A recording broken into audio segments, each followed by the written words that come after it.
कर सकती हूँ, डिक्रीज कर सकती हूँ। डिक्रीज कर सकते तो मैंने उनसे बोला था कि मेरे मुंह से निकल गई, मुझे माफ़ कर दो। Okay okay.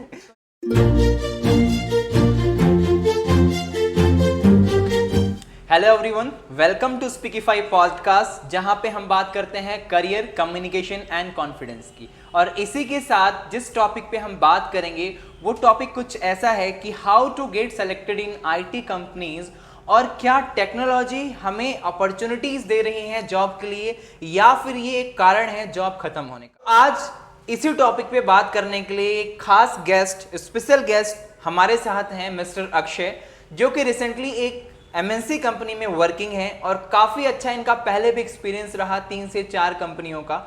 सो आज हम इसी टॉपिक पे इनके साथ बात करने वाले हैं।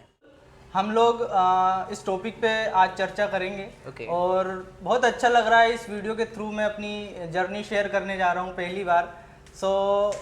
काफ़ी अच्छा मोमेंट है मेरे लिए भी। तो हम लोग इस सेशन को स्टार्ट करते हैं। आप लोग वीडियो लास्ट तक देखिएगा ताकि आप इनके एक्सपीरियंस से, आप इनके स्ट्रगलिंग जर्नी से बहुत कुछ सीख सकते हैं। क्योंकि आजकल आपको पता है कि आईटी कंपनी में जॉब पाना एक रेगिस्तान में पानी की जैसी बूंद निकालने के बराबर है। तो आप समझ सकते हैं कि मैं किस चीज़ों के बारे में बात कर रहा हूं। तो सो दैट आप वीडियो को लास्ट तक देखेंगे तो आप सीखेंगे भी और आपको मजा आने वाला है। तो अक्षय, सबसे पहले आप मुझे ये बताइए कि आपका आईटी फील्ड चूज करने का डिसीजन क्यों हुआ? आपने why did you take decision for going to IT companies, और आईटी फील्ड में आप क्यों गए आईटी कंपनी में, और कैसे? क्योंकि as I know you are from village, तो एक होता है कि इंसान के दिमाग में आता है कि कौन सा कोर्स करूं, कौन सा नहीं करूं। So how did you start this journey? Actually अगर मैं टू बी वेरी ऑनेस्ट बात करूं तो 12th में मेरा स्ट्रीम था साइंस। Okay. ठीक है। और उसके बाद मुझे आइडिया नहीं था कि मैं 12th के बाद क्या करूं। मैं बीएससी करूं, ओके, ठीक है, मैं बीटेक करूं या क्या करूं। मैंने एक्सप्लोर की चीज़ें। मैं मेरे फ्रेंड्स के साथ भोपाल आया, यहाँ के कॉलेजेस मैंने विजिट किए। फिर मेरे को धीरे धीरे पता चला कि यहाँ पे बीटेक बहुत बूम पे है, और उसमें सीएस जो ब्रांच है वो ज़्यादा बढ़िया रहेगी अगर फ्यूचर को देखते हुए देखा जाए तो टेक्नोलॉजीज के जरिए। Okay. तो मैंने चूज़ किया बीटेक। जैसे ही मैंने एडमिशन लिया और कॉलेज स्टार्ट होने वाले थे, या बदकिस्मती कहें या क्या कहें, ओके, कोरोना स्टार्ट हो गया। राइट। तो उसमें 1 से 1.5 ईयर जो मेरा रहा वो पूरा ऑनलाइन रहा। मैंने घर पे बैठ के पढ़ाई की। वो पढ़ाई भी क्या की, ऑनलाइन एग्जाम बस देने थे। ठीक है। अटेंडेंस रोज सुबह लगती थी, पढ़ाई इतनी हो नहीं पाती थी क्योंकि ऑनलाइन का एक्सपीरियंस कभी लाइफ में किया नहीं था, पहली बार था। सो 1.5 ईयर मेरा यूं कहें कि बिल्कुल स्टडी लेस रहा है। मैंने ज़्यादा पढ़ाई नहीं की है। उसके बाद मैं भोपाल आया, यहाँ पे चीज़ों को समझा कि कौन सी लैंग्वेज से शुरुआत करनी चाहिए, मेरे को कैसे सीखना चाहिए, कैसे टेक्नोलॉजी में आगे बढ़ना चाहिए। धीरे धीरे मैंने सीखा। 3rd ईयर से मैंने अपना सीखना थोड़ा स्टार्ट किया। उसके बाद मैंने लगातार 6 से 8 महीने या फिर यूं कहे कि 1 ईयर तक मैं सीखता रहा। प्रोजेक्ट बनाता रहा, उसमें डीप डाइव करता रहा। ओके। साथ ही साथ मैं लिंक्डइन पे अपने प्रोजेक्ट शेयर करता था। ओके। तो आपने अभी एक बात बोली कि कोविड की बात आपने मेंशन की अपने जर्नी में। तो क्या कोविड जो आया हुआ था अपना, तो क्या कोविड की वजह से स्टूडेंट्स के लाइफ में क्या एक नेगेटिव इम्पैक्ट पड़ा या पॉजिटिव इम्पैक्ट पड़ा है? आप अपनी जर्नी से क्या बताना चाहते हैं? बेसिकली अगर अपन बात करें दोनों पक्षों की, तो स्टूडेंट जो बिगिनर है उनकी लाइफ में नेगेटिव इम्पैक्ट मेरे हिसाब से पड़ा है। ओके। और अगर आईटी फील्ड के नज़रिए से देखा जाए तो उनके हिसाब से पॉजिटिव इम्पैक्ट पड़ा है। जो एक्सपीरियंस कैंडिडेट है, जो जॉब पाने के लिए बहुत इच्छा रख रहे थे, सो अगर बिगिनर है तो उनका तो टाइम वेस्ट हुआ है। क्योंकि वो शुरुआत करना चाहते थे, बाहर की चीजें एक्सप्लोर करना चाहते थे जो कोरोना ने नहीं करने दी। क्योंकि मैंने ये देखा हुआ कि at the time of Covid बहुत सारे लोग ऐसे हैं जिन्होंने घर पे रह के बहुत सारी ऐसी स्किल को सीखा हुआ है जो आज उनके लाइफ में, उनके करियर में, उनके प्रोफेशन में उनको कहीं आगे भेज दी हुई है। तो क्या आपने भी कोविड के टाइम पे कुछ ऐसी स्किल्स घर पे रह के कुछ ऐसी चीजें सीखी हुई हैं जिसके थ्रू आज आप एडवांटेज ले पा रहे हो? बेसिक मैंने चीजें सीखी हुई है। लेकिन वही मैं जो बात कर रहा हूँ कि मैं एडमिशन लेने के सीधा घर चला गया था और मुझे ऐसा कोई गाइडेंस नहीं मिला कॉलेज का, किसी टीचर का कि आपको यहाँ से शुरुआत करनी चाहिए। अगर मुझे ऐसा गाइडेंस मिलता तो मैं ज़रूर, मैंने एक्सप्लोर की है चीज़ें लेकिन उस लेवल पे नहीं कर पाया मैं। लेकिन जो एक्सपीरियंस कैंडिडेट थे, क्योंकि आईटी बूम पे थी कोरोना में, जॉब्स बहुत सारी थी, बहुत सारे लोग प्लेस्ड हुए हैं, तो उस हिसाब से देखा जाए तो कोरोना एक पॉजिटिव इम्पैक्ट भी लेके आया। कहीं ना कहीं everything as a two side है ना, तो प्रॉस और कॉन्स की बात करें तो उसका पॉजिटिव इम्पैक्ट भी था और नेगेटिव इम्पैक्ट भी था। बिल्कुल। तो अभी आप एक और बात कर रहे थे अबाउट द लिंक्डइन प्रोफाइल, तो आपने लिंक्डइन प्रोफाइल कब बनाई हुई थी? क्या आप जब कॉलेज में आए थे तभी आप लिंक्डइन पे एक्टिव हो गए थे या फिर किसी ने आपको सजेस्ट किया? और आपको क्या लगता है कि लिंक्डइन पे होना हर एक स्टूडेंट्स का ये उसको एक अच्छा इम्पैक्ट दे सकता है, उसको एक अच्छा रिजल्ट दे सकता है क्या? बिल्कुल। अब मैंने लिंक्डइन भोपाल आने के बाद ही बनाई थी। ओके। जब मैंने अपने कोडिंग जर्नी की शुरुआत की थी। ओके। और बिल्कुल अगर आईटी वाला बंदा है तो उसके लिए लिंक्डइन बहुत जरूरी है। ओके। वो बेसिक एक पोर्टफोलियो होता है कि उसने फॉर एग्जांपल इस एक साल में क्या किया है। जैसे अगर जो आईटी को और कोडिंग को जानते होंगे तो उनके लिए गिटहब जितना इंपॉर्टेंट है कि आप कितनी कोडिंग कर रहे हो, क्या पुश कर रहे हो गिटहब पे, वैसे ही लिंक्डइन बंदे के लिए एक पोर्टफोलियो टाइप काम करता है कि आपने क्या प्रोजेक्ट किया है, क्या स्किल्स सीखी है और कैसे अपनी जर्नी को मैनेज किया है थ्रू आउट द ईयर। सो बिल्कुल जब आप एमएनसी कंपनी में या किसी भी स्टार्टअप कंपनी में अपना इंटरव्यू देगा तो बेसिक डेफिनेटली वो आपका लिंक्डइन जरूर चेकआउट करें। हाँ, क्योंकि ये मेरा भी पर्सनल एक्सपीरियंस रहा है कि मैं भी लिंक्डइन में काफ़ी टाइम से एक्टिव हूँ और एज पर माई एक्सपीरियंस मैंने देखा है कि 80% और 70% of the recruiters they are recruiting from LinkedIn. But the problem is that आज की यंगस्टर और यूथ की बात करें वो 80% इंस्टाग्राम पे हैं और 20% लिंक्डइन पे हैं, है ना। जहाँ से 0% हायरिंग हो रही है वहाँ पे वो 80% है और जहाँ से 80% हायरिंग हो रही है वहाँ पे वो बिल्कुल भी एक्टिव नहीं है, right. So I suggest to all of you those who are watching this video, आप सभी जितने सारे बीटेक के स्टूडेंट हैं या एमबीए के हैं, बीबीए बीकॉम किसी भी आप फील्ड के स्टूडेंट हैं, आप लिंक्डइन पे एक्टिव हो जाइए ताकि आप वहाँ से बहुत अच्छा बेनिफिट उठा सकेंगे। एक स्टूडेंट है, लेट्स सपोज दैट वो टेक्निकल बंदा है, नॉन टेक्निकल की बात नहीं कर रहा हूँ, तो उसके लिए कोडिंग को ज्यादा फोकस करना चाहिए, कम्युनिकेशन को ज्यादा फोकस करना चाहिए? आपने बोला कि स्पेसिफिक टेक्निकल बंदा है, या तो मैं बात करूंगा दोनों चीजों पे उसे ध्यान देना चाहिए। ओके। स्टार्टिंग में वो कोडिंग पे ज्यादा ध्यान दे, चलेगा, no problem, there is no issue in this. Yes. लेकिन बाद में जब वो जॉब की तरफ मूव कर रहा है तो उसे कोडिंग के साथ साथ अपनी कम्युनिकेशन स्किल्स को भी इम्प्रूव करने पे बिल्कुल ध्यान देना चाहिए, क्योंकि आप कोडिंग तो कर लोगे, प्रोजेक्ट्स तो बना लोगे, लेकिन जब आप 1-to-1 टॉक करोगे अपने मैनेजर के साथ, अपने डायरेक्टर के साथ, या फिर मैं बात करूँ इनिशियल लेवल की, जब आप इंटरव्यू ही दे रहे हो तो आपने पूरे प्रोजेक्ट्स बना लिए हैं, टेक्निकल निकाल लिया है, लेकिन जब आपकी कम्युनिकेशन हो रही है एचआर के साथ, डायरेक्टर के साथ, सीईओ के साथ, तो वो मेन फोकस करता है कि हाँ इस बंदे का माइंडसेट कैसा है कम्युनिकेशन लेवल पे। सो वहाँ पे कम्युनिकेशन ज़्यादा मायने रखती है। तो आपने कभी ये चीज़ फेस किया है कि when you went for any interview और आप किसी से बात कर रहे हैं, किसी एक हायर अथॉरिटी से बात कर रहे हैं, वहाँ पे आपको लैक ऑफ कॉन्फिडेंस लगा हो कि मुझे अभी और भी अपने कम्युनिकेशन को पॉलिश करना चाहिए? बिल्कुल, मुझे जब इनिशियली लेवल पे मैंने इंटरव्यू देना शुरू किया था तो मैं बहुत इंटरव्यू के नाम से ऐसा घबरा जाता था, ठीक है, लैक ऑफ कॉन्फिडेंस था मेरे अंदर। मैं जब इंटरव्यू देता था तो इंटरव्यूअर मेरे से बोल देता था कि आप कॉन्फिडेंट रहो, कोई दिक्कत नहीं है, फ्रीली आप मेरे से बात करो। Okay. तो इनिशियल में हाँ ये प्रॉब्लम आती है, इससे और कम करने के लिए फिर मैंने मॉक इंटरव्यूज दिए, है ना। मैं मेरे फ्रेंड्स को सामने बिठाता था और इंटरव्यू दिलवाता था कि आप मेरा इंटरव्यू लीजिए।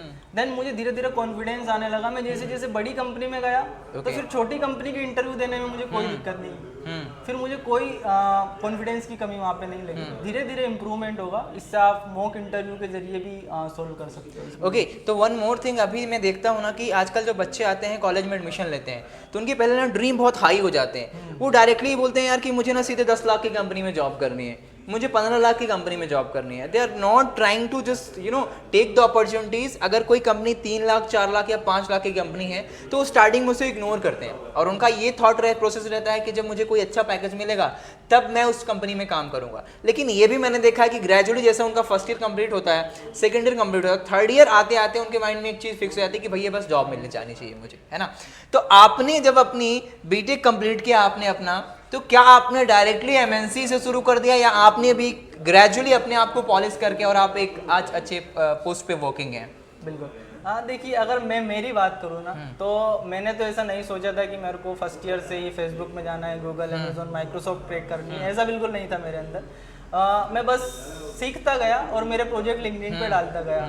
फिर एक दिन मेरे को जब मैंने मेरा प्रोजेक्ट लिंक्डइन पे डाला, शेयर किया, तो मुझे एक फाउंडर का कमेंट आया या फिर डीएम आया मेरे को कि आप अपना रिज्यूमे मेरे को शेयर कीजिए। मैंने उनको अपना रिज्यूमे शेयर किया, उनके साथ मेरा इंटरव्यू हुआ, बातचीत हुई, और वो कंपनी बहुत ही बेसिक स्टार्टअप कंपनी थी यहाँ की लोकल की। मैंने वहाँ से शुरुआत की, बहुत ही कम सैलरी में, वो मैं यहाँ बता भी नहीं सकता कि कितनी कम सैलरी में मैंने अपनी इंटर्नशिप की शुरुआत की।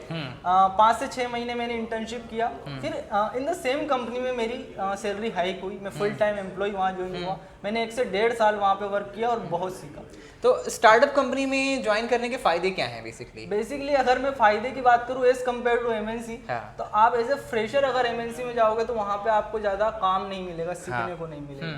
ठीक है, आप एक छोटा सा फॉर्म बनाओगे, अगर कोई टेक्निकल बंदा है तो कोडिंग में अगर वेबसाइट के जरिए की बात करूं तो वो आपको एक फॉर्म बनाने के लिए दे देंगे और दिन भर आप फॉर्म ही बनाते रहो। लेकिन at the same time startup में आपके पास बग्स आएंगे, वो बग्स भी आपको ही सोल्व करने हैं। अगर आप थोड़े सीनियर हो तो क्लाइंट से भी आप ही मीटिंग करोगे, उसके क्लाइंट से क्या अपनी कम्युनिकेशन हो रही है वो भी आप ही देखोगे, और क्या क्या डेडलाइंस है प्रोजेक्ट की, मतलब प्रेशर हैंडलिंग आपको अच्छे से आ जाता है स्टार्टअप में। ये मेन अगर मैं बेनिफिट की बात करूँ तो स्टार्टअप में। Okay, that's all, very nice. आप फ्रेशर्स जो हैं स्टूडेंट्स, उनको क्या आप सजेस्ट करेंगे कि वो अपने करियर में कैसे ग्रोथ कर सकते हैं? जैसे कि एक बच्चा है, वो आता है तो सबसे पहले कंफ्यूज होता है कि उसे कौन सी लैंग्वेज सीखनी चाहिए, है ना। उसे सी से स्टार्ट करना चाहिए, C++ से स्टार्ट करना चाहिए, एडवांस लैंग्वेजेस में जाना चाहिए, क्योंकि there are a lot of languages in the coding, है ना, बहुत एडवांस वर्जन है आजकल देखा जाए तो कहाँ से उसको शुरू करना चाहिए, उसको ये क्लैरिफिकेशन नहीं होता है। और कहीं ना कहीं जब वो लास्ट ईयर में आता है तो फिर वो डिस्ट्रैक्ट हो जाता है, उसको समझ नहीं आता कि मैं कहाँ से शुरू करूँ, क्योंकि अब तो टाइम भी नहीं बचा है ना। तो फ्रेशर को आप क्या सजेस्ट करना चाहेंगे कि कहाँ से वो शुरू करे अपनी जर्नी को, लर्निंग जर्नी को? मैं किसी स्पेसिफिक लैंग्वेज की बात नहीं कर रहा हूँ कि आपको C++ से ही शुरू करो या वेब डेवलपमेंट से शुरू करो या आपको पाइथन से शुरुआत करनी चाहिए। बिल्कुल नहीं, आपको जिसमें इंटरेस्ट है, आपको किस फील्ड में जाना है, आपको डेटा इंजीनियर बनना है, आपको AI/ML की फील्ड में जाना है, ठीक है, आपको वेब डेवलपर बनना है, फुल स्टैक डेवलपर बनना है, पाइथन डेवलपर बनना है, आपको क्या बनना है। फॉर एग्जांपल मुझे बनना था वेब डेवलपर, तो मैंने अपनी शुरुआत की वेब डेवलपिंग करियर से, विच इज HTML CSS, जो छोटी छोटी फंडामेंटल्स लैंग्वेज है, मैंने उनसे शुरुआत की, उनमें थोड़ा डीप डाइव किया। फिर मैं और आगे बढ़ा, धीरे धीरे उन लैंग्वेजेस को सीखा जिसमें बैकएंड यूज होता है, जैसे Node.js हो गई, मैंने इन लैंग्वेजेस को सीखा। उसके बाद अगर आप बेसिक लेवल पे वेब डेवलपमेंट सीख लेते हो तो छोटी मोटी इंटर्नशिप या कंपनी ज्वाइन कर लो, साथ में आपका खर्चा चलता रहेगा। अगर आप आगे बढ़ना ही चाहते हो तो आपको एक्सपीरियंस भी होगा, आपका खर्चा भी चलता रहेगा, और साथ ही साथ आप पढ़ाई भी शुरुआत कर सकते हो। डीप में जा सकते हो, जैसे आप DA से सीख रहे हो तो धीरे धीरे आप MNC की प्रिपरेशन करो कि मैं बड़ा पैकेज क्रैक करने का मेरा माइंडसेट होना चाहिए स्टार्टअप में, कि हाँ मैं यहाँ पे एक्सपीरियंस ले रहा हूँ और मैं आगे जाके ये इम्प्रूवमेंट करके मैं इतना बड़ा पैकेज क्रिएट करूंगा कि मेरे को 2 डिजिट में पैकेज चाहिए।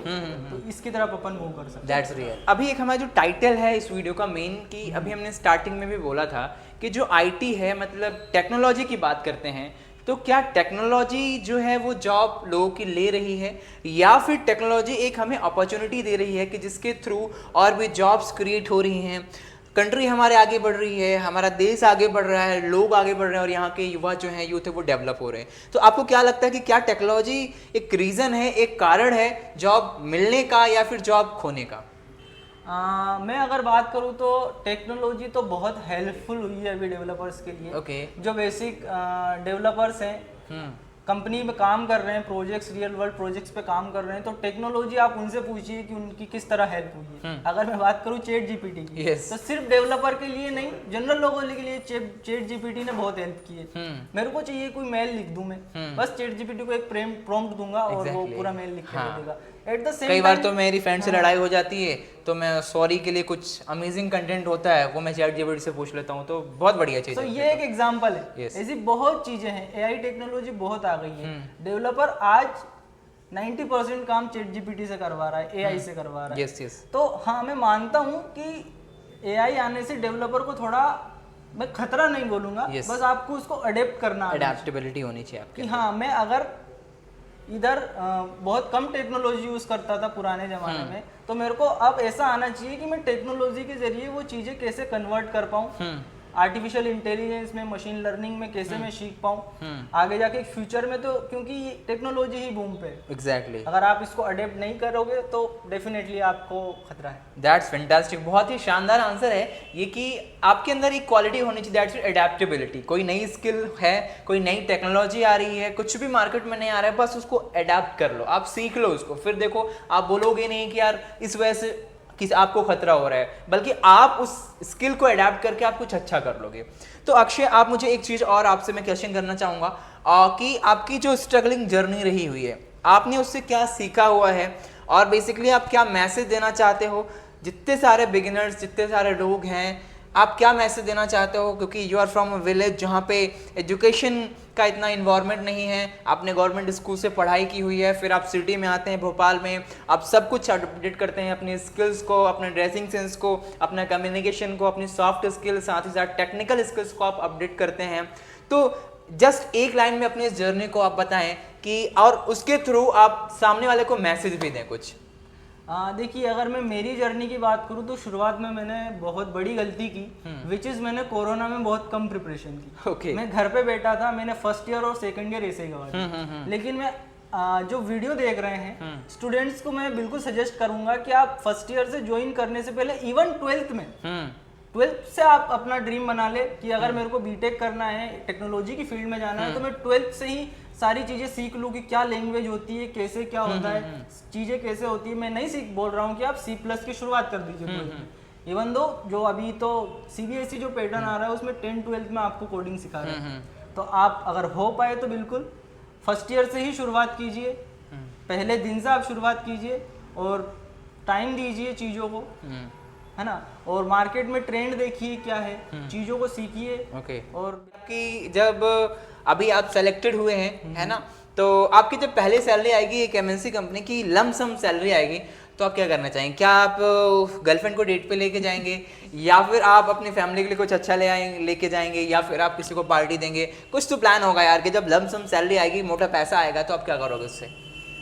मैं अगर अच्छी सैलरी बिल्कुल आएगी, लेकिन जब पहली सैलरी मेरी आएगी तो मैं घूमने जाऊंगा। ओके अच्छी खासी जगह पे घूमने जाऊंगा और एंजॉय करूंगा बस उससे। ओके क्योंकि लाइफ में कुछ नहीं है, एंजॉय करिए, enjoy in the positive way. ऐसा नहीं कि आप फालतू की चीज़ें करें, मतलब अपने ड्रीम्स, अगर आपको ट्रैवलिंग पसंद है आप ट्रैवलिंग करिए, आपके कुछ ड्रीम्स हैं उनको कंप्लीट करिए, है ना, जो भी आप कमा रहे हैं, जितना आप कर रहे हैं अपने ड्रीम्स पे काम कीजिए। अच्छा, कोई ऐसा फनी मोमेंट था जो कि आप इंटरव्यू पे के लिए गए और HR ने आपसे कुछ फनी क्वेश्चन कर दिया? हाँ, मैं अगर एक क्वेश्चन याद आ रहा है मुझे, जब मेरा सिलेक्शन हो गया था और सैलरी नेगोशिएशन जब हो रहा था, तो उन्होंने जो मुझे सैलरी ऑफर की थी उसमें मैंने उनसे रिक्वेस्ट की थी कि आप अगर थोड़ा बहुत इंक्रीज कर सकते हो। तो HR का ये रिप्लाई था कि मैं इंक्रीज तो नहीं कर सकती हूँ, डिक्रीज कर सकती हूँ। डिक्रीज कर सकती हूँ। तो मैंने उनसे बोला था कि मेरे मुंह से निकल गई, मुझे माफ कर दो। ओके।